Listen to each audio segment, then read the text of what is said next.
What's going on, YouTube? Lasagna here, back with another episode of Road to 2000. Today's episode, we're starting at 1688 after, I think it was 1 win and 2 losses in the last episode. So we're back in the 1600s. Truly unfortunate, but I'm feeling good about today. Just came off of a ultra long weekend. It was a Remembrance Day here in Canada. I think you guys have Veterans Day in the States, for those of you watching from the US, but here's called Remembrance Day. Not sure if it's on the same date or not, but it was on Tuesday and I took the Monday off, so I had like a 4-day weekend, which was pretty sweet. But now we're back to normal affairs here, just playing chess here. And we're getting Sicilian. C3 I don't think is correct in this position. I think I'm just going to go knight f6, short castle.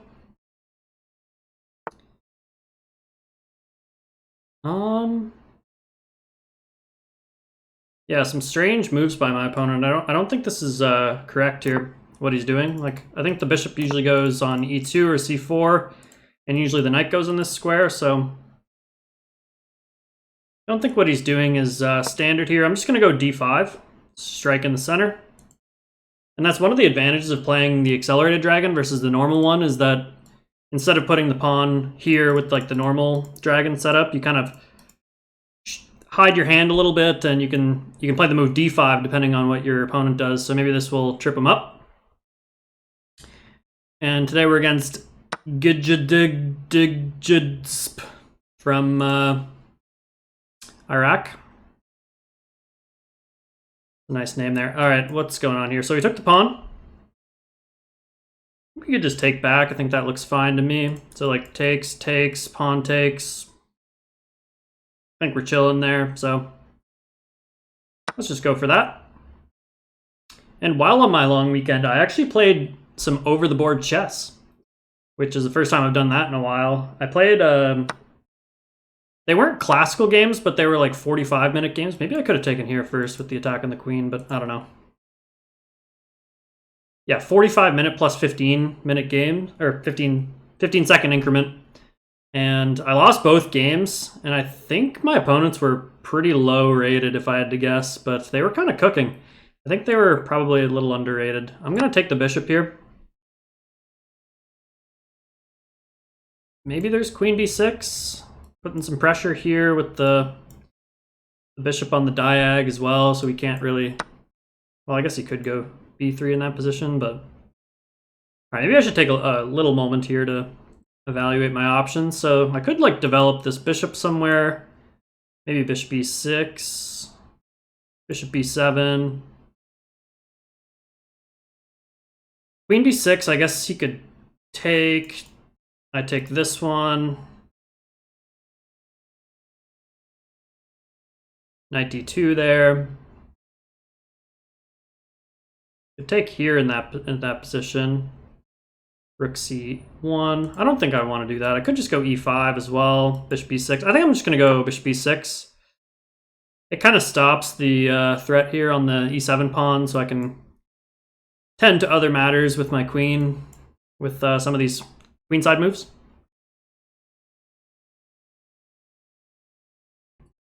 And I'm not super concerned about blocking the advancement of the pawn because, I don't know, it feels like we don't really need to push the pawn. Like, what would having control over these two squares really do for me? Not much, so, and it would kind of just block my bishop. Here we get knight to a3. Queen b6 kind of runs into this move now, so maybe just queen c7, rook b1, rook b8, something like that.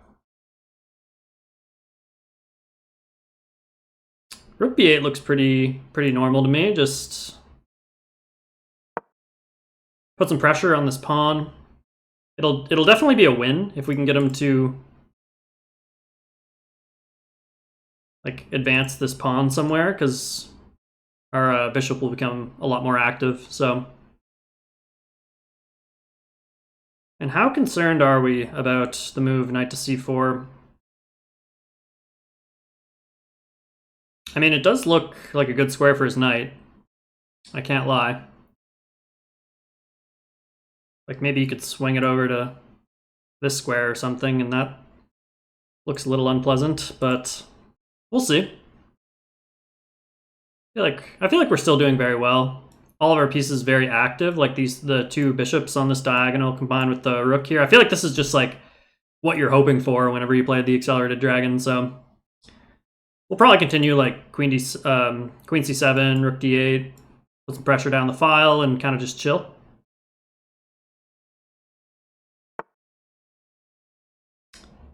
Okay, he does go b4.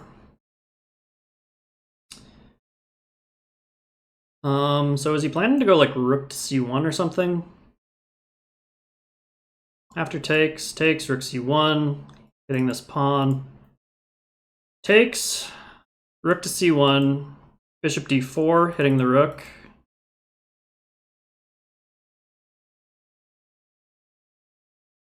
Yeah, that looks pretty solid to me.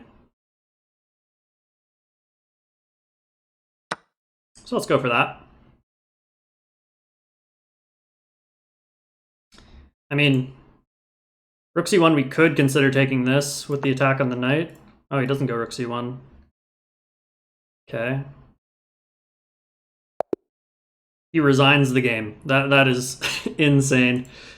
Gijidhebdijisb is absolutely trolling, but we'll take the points. So let's take a look at the review. I don't really blame the guy, to be honest. I feel like we all have those days where we just get super tilted and then just resign after we're in like a worse position. I mean, he was probably close to losing with the activity of my bishops, but anyways, we'll see in the review. I played with a 96.1. He played with a 81.5.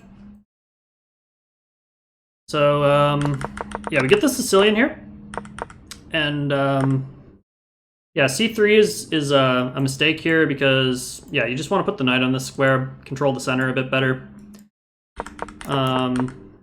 Yeah, so d5 is a nice deviation here because usually in the dragon kind of goes like this with the pawns, but d5 is just nice here. Like that's what I was saying. It's a bit more flexible, the accelerated dragon, because you can kind of do this pawn strike here and get some different positions. So we get this.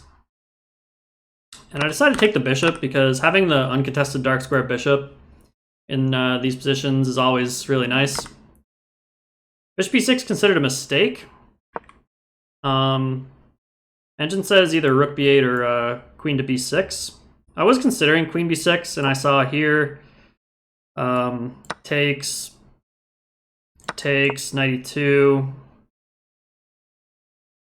And I guess this is losing for white after bishop takes c3. Okay, so I probably should have gone for this one. Yeah, because I'm threatening the knight and the rook here. Like if he moves the knight, then I can take, and take. So yeah, just a concrete reason why that was better. But I go bishop b6. I don't think there's anything too wrong with this move. Still maintains our advantage. He goes knight a3, rook b8. And yeah, this is a decisive error because, as I was saying in the game, any situation where we get, like right now, the pawn chain is like counteracting the strength of my bishop here, but as soon as we get this, now, you know, he's got the knight on the rim, the pawns are falling, and doesn't look good. He just resigns this position, which, in his defense, it's -4, which is kind of crazy. But yeah, we could take with the bishop here, and the knight is like running out of squares. I guess he has knight c4, but yeah, this is just really bad because I can attack the rook, maybe even create a battery, and it's just looking bad. All right, so we'll play another game here, just given that one was quick. And we're back at 1699, so not quite 1700, but you know, we're close. Okay, we get the birds opening here. We're playing Kadmirul Widad from Morocco. Probably horribly pronounced that. Some interesting names so far this episode. And usually against the bird, I like to just play like the King's Indian sort of setup because I'm too lazy to learn like probably the more principled approach is to go d5 or something, but I don't know. I know this system pretty well, so I don't think there's a big reason to deviate here. Okay, we get e5 here. This is pretty confrontational, so if I take, and he takes with the pawn, we have knight g4, which attacks the pawn twice. Yeah, I feel like this is a mistake. I guess maybe he can connect it here. Okay, maybe it's not a mistake. Maybe we have c5 in that position, though. c5, c3. c5, c3, takes, and I mean, he's gonna have some pawn weaknesses there. c5 takes, obviously we just trade the queens, so I think I am gonna try this. If he goes h3, I'll just bring the knight back, no big deal. Yeah, and I think this makes sense, trying to play against the pawn weakness here. So what do we do here? Knight c6 comes to mind. I'm just a little worried that I'm gonna get rolled by the pawns. I mean, I guess in this position, knight c6, d5, I think I can just take this.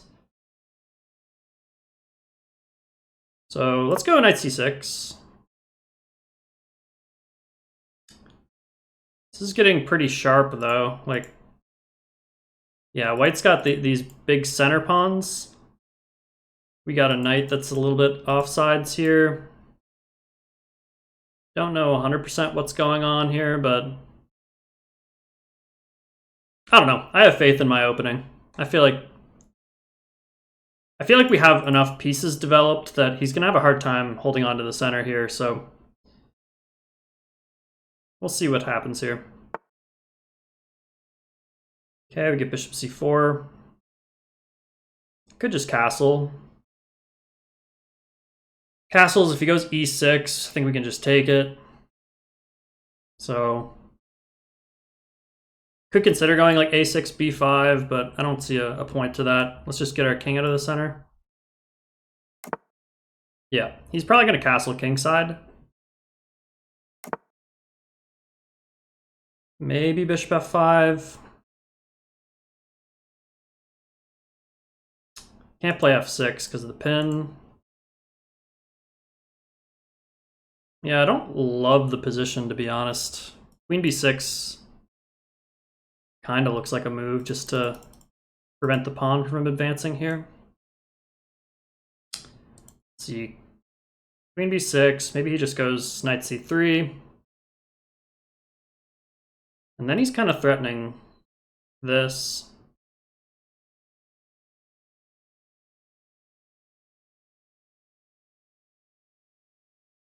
So maybe a6, b5 does make sense to try to maybe double fianchetto.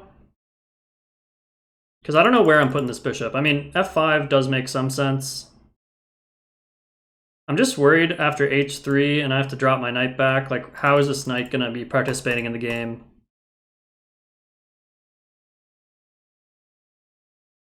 I guess I could, like, take the knight and put this knight on f5 or something, but maybe that's actually a decent idea, just swinging my knight to f5 now to try to put pressure on this pawn. I think I'm actually going to go for that. We got to speed up. We have a 3-minute time deficit at the moment, so... Okay, so if we go here...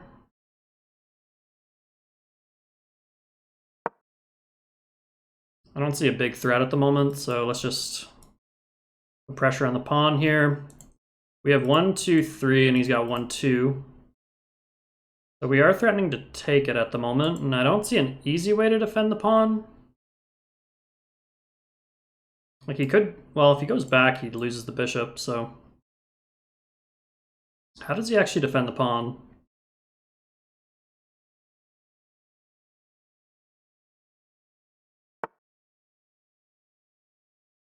Queen d3, so I don't think this helps. I think I can take. Okay, so if takes, I guess he wants rook d1 there.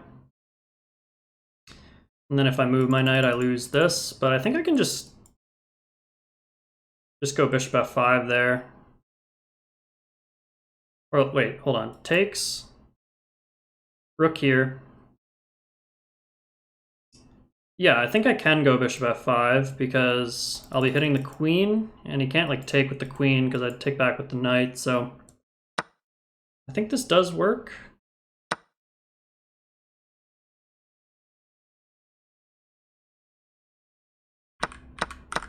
Ooh, wait, no, he could take first though, because now if takes...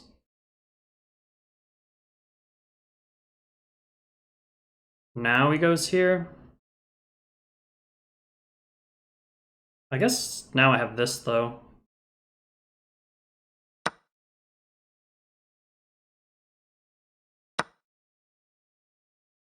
Ooh, I missed this move, but... I mean, now I get the dark square bishop though. There's also a Desperado, does that do anything?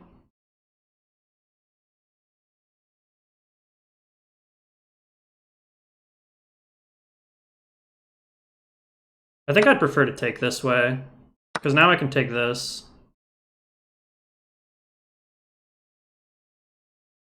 I could take with the bishop as well. If rook here, I take with check.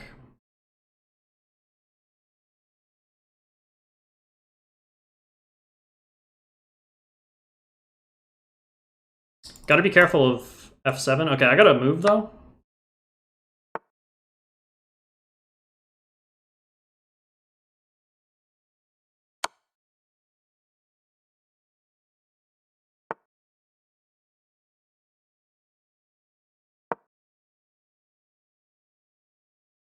I guess he takes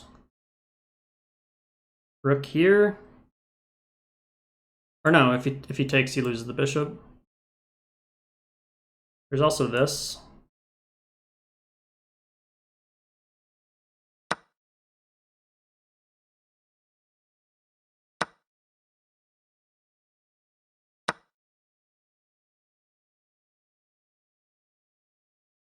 Takes. And there's back rank problems. Takes. Check, I go back, so.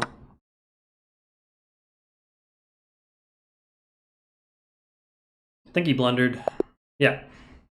Close one there. I was kind of worried I miscalculated something, but we got the dub. Back over 1700, baby. 1710. Big dubs. All right, let's take a look at the analysis. All right, so in that one, I played with a 82, and Cad Merle Weedad played with a 72. And we get the bird opening. Again, I like to just play just the King's Indian setup. Usually, like, you know, the flank pawn openings, c4, f4, those kind of stuff. I usually just play knight f6 and just pretend like nothing's happening. I assume d5 is probably the best move, just playing more principled chess in the center, but all good. We'll just do this. Maybe at some point I'll learn something more serious against this. Okay, knight fd7 is actually the best move. I was kind of wondering that because I know there's some lines in like the Pirts where this is the same kind of deal, where you're actually supposed to go knight d7 instead of knight g4, but yeah, because in this position he can go here, which now my knight's kind of having a hard time. It's like hard time justifying why I did this, right? Because I'm never coming here because the bishop controls this, and I'll probably have to drop back to h6 eventually after he plays the move h3. But I go c5 here, and we take the pawn, and my idea here was just that these pawns are a little bit loose in the center of the board, like this one's backwards, and we can apply some pressure here. So we continue with knight c6, and yeah, Engine says there's a pretty big advantage for Royat after h3, knight h6, and d5. Aha, yeah, because d5 here I can't take. Well, I could take, actually, can't I? Oh, that's nice. Continues, though, after taking here, knight d2, And taking the rook is not the best move here, apparently, because I guess with the weak dark squares, I'm pretty close to getting checkmated here. Wow, that's just literally mate in 2. That's crazy. What a combination there. That would have been quite the line. This is a really interesting line here. Just for white, just sacrificing the center pawn to and the rook here. So the best move is queen takes d5, and this is just +2 for white here. It says rook b1, and the best move here is bishop d7. Like, what happens if I just come back here? Bishop b5 check. Ooh. Bishop d7 takes. What if I take back? And castles. And this is plus 3.8.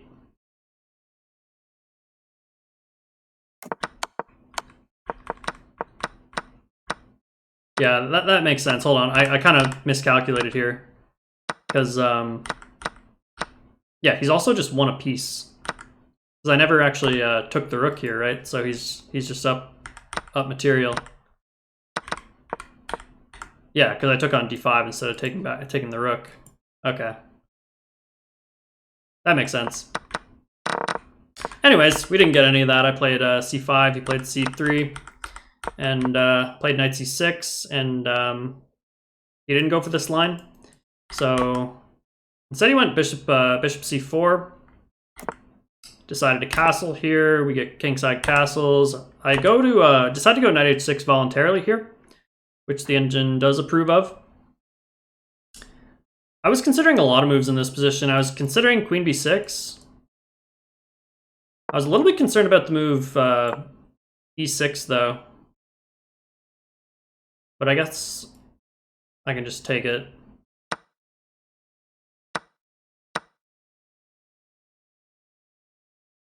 And this is just completely winning. Okay. Noted. But yeah, I didn't go queen b6. What else did I consider? I also considered going like a6 and b5 in this position. But I thought after like knight c3 that, I don't know. I just felt like I was probably getting stormed down the center of the board here, so I didn't go for that. So I decided to go knight h6 because my idea was I wanted to put the knight here and just pressure this pawn. So here goes bishop g5, which he played this so quickly, but it's just a bad move because I actually don't think he can protect this pawn. Yeah, engine says best move is knight c3. But he goes here and I take.